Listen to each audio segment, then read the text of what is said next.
Hi, folks.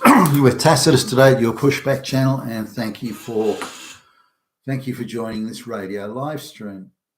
In this essay, I'd like to talk again, and I've done quite a few essays about this in the past, about the logistics and the infrastructure machine to help or aid and abet or make possible the mass movement of people around the world. You know, the illegal immigration, the illegal aliens moving around. So let's sort of look at the southern border of the United States. Now, we also need to understand the scale of the misinformation and disinformation machinery that's operating across the entire Western media landscape.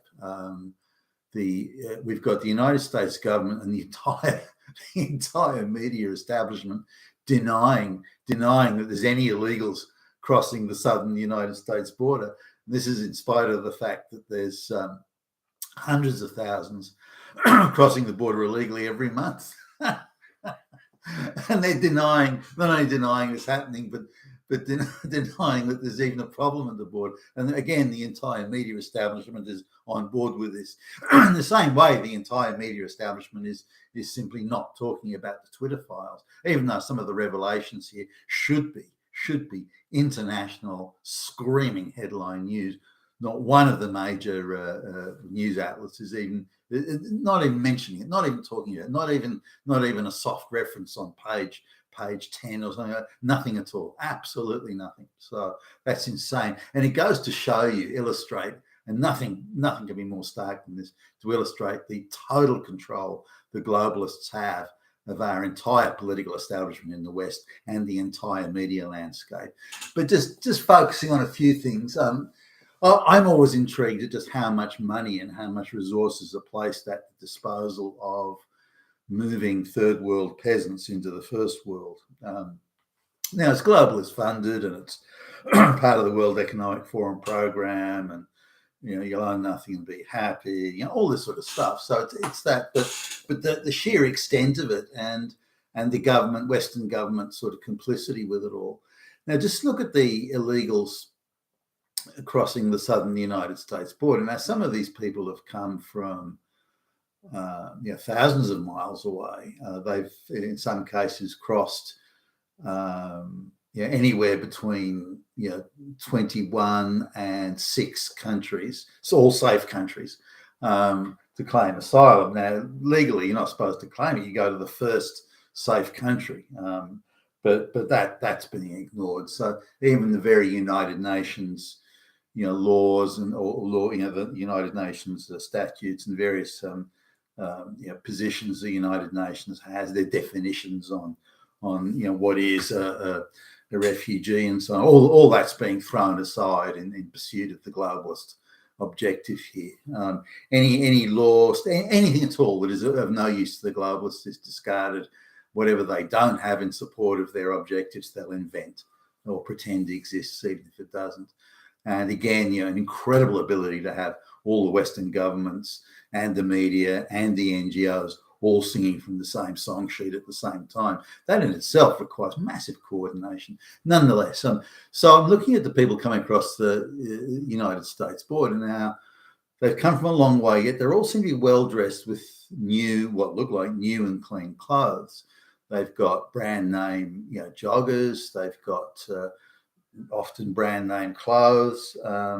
They're being fed. They're being given water. Now, you look at some of these people, and especially in those hot climates, you need sort of two.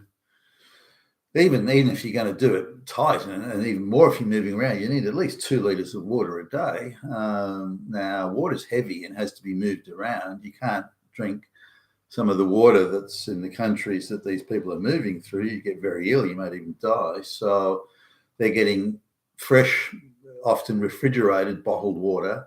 They're getting fed. And I haven't seen any that look like they're starving, that they've been walking for a long time and they've lost serious weight. Their trousers are falling down or something. These people look quite well fed. They look quite clean.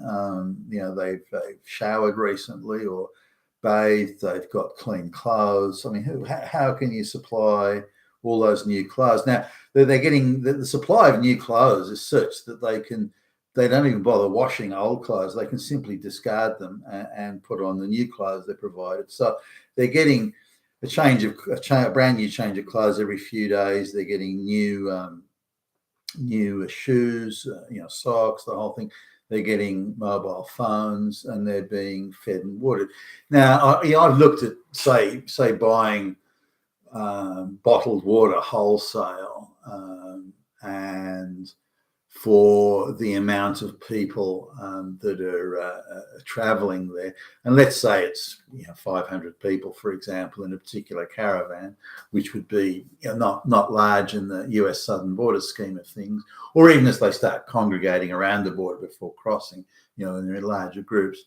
Now, the logistics and the cost of that are fairly high. So you'd be looking at to feed and clothe, a group of 500 people, even by third world prices, you'd be looking at many thousands of dollars a day. Then you've got the United Nations, the various NGO operatives that are around there, they're being paid.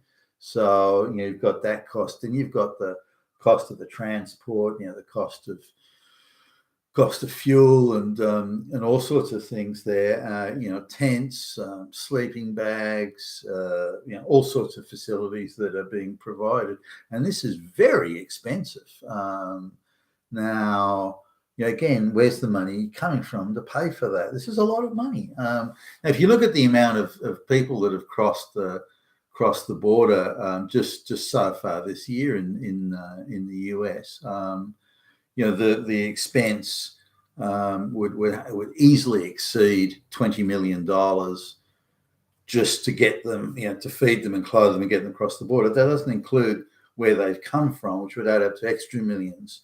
And now people smugglers may be sort of taking people on and effectively extending loans to them and then getting them jobs in catering or fruit picking in the United States, and then these people are virtual slaves, have to pay it back. I'm sure there's a lot of that going on, but not all of them fall into that category.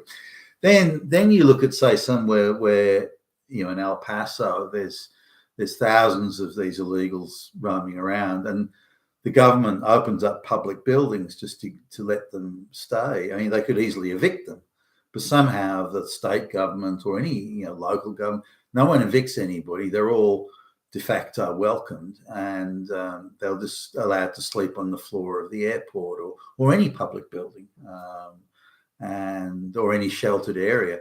Now, charities like the Red Cross, not just the Red Cross, there are others, but charities like the Red Cross are giving them sleeping bags and tents, and again the food and the drink and all this sort of stuff.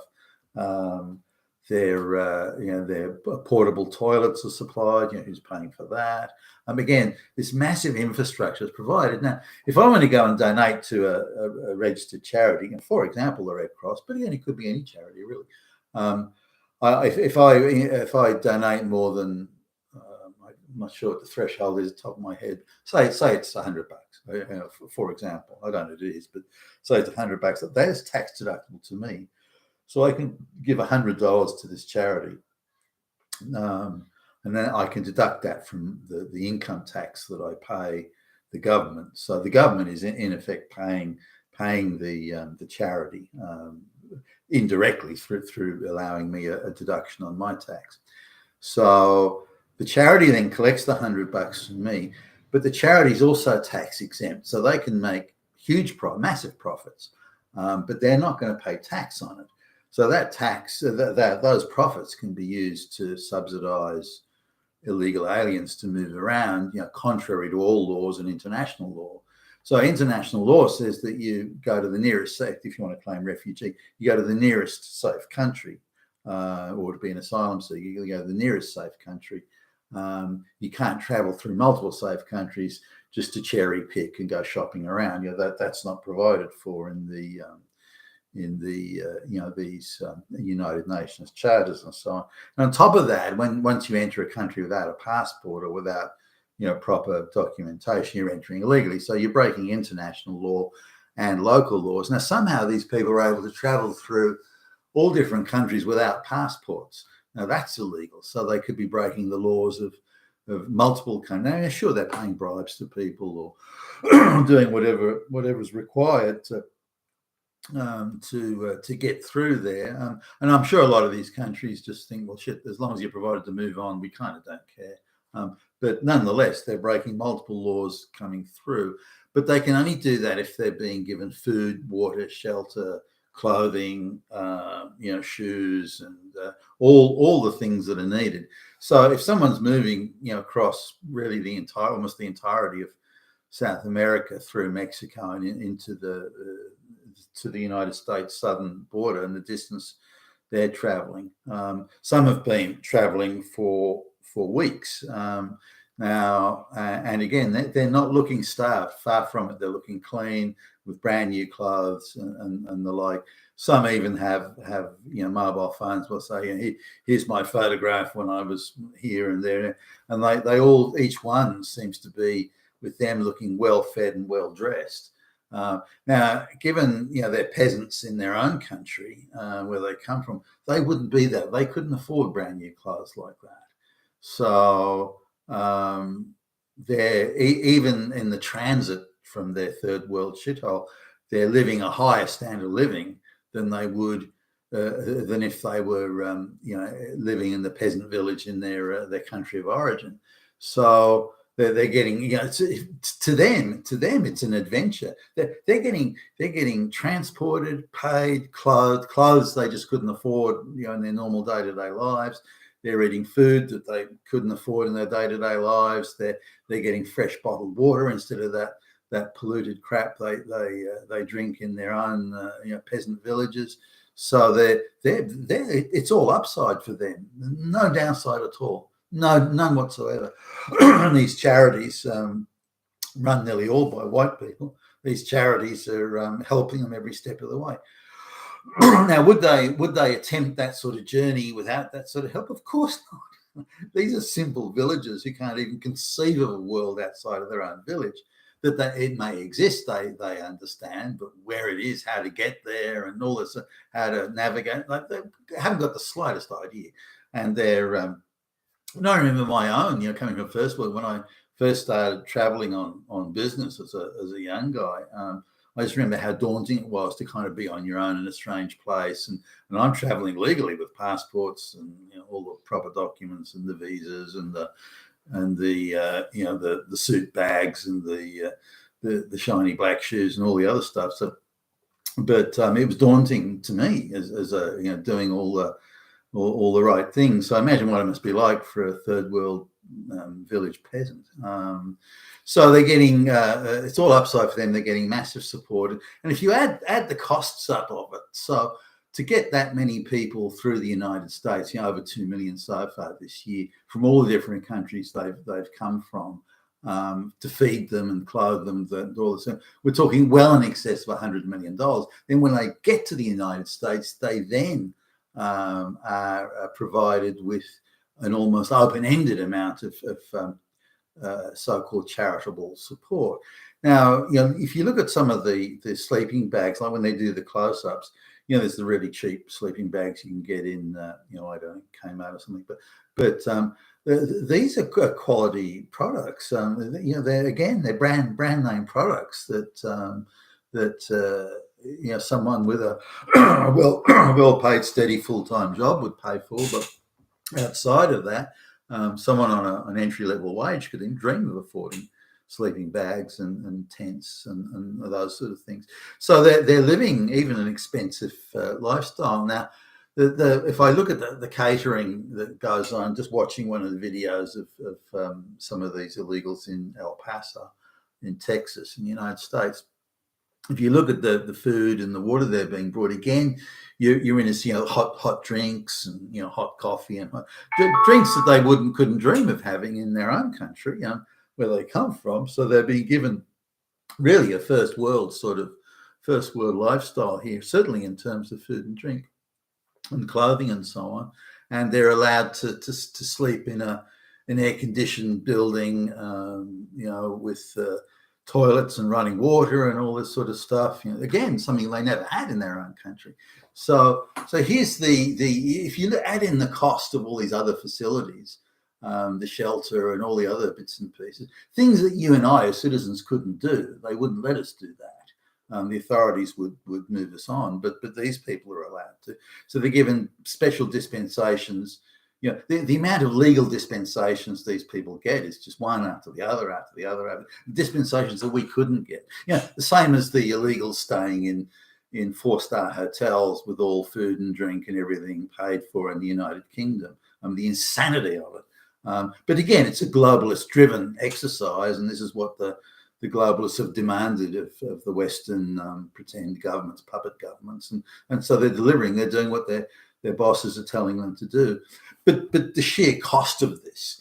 Now, let's take away this massive infrastructure that's paying for it. None of these peasants, none of these people would make this journey.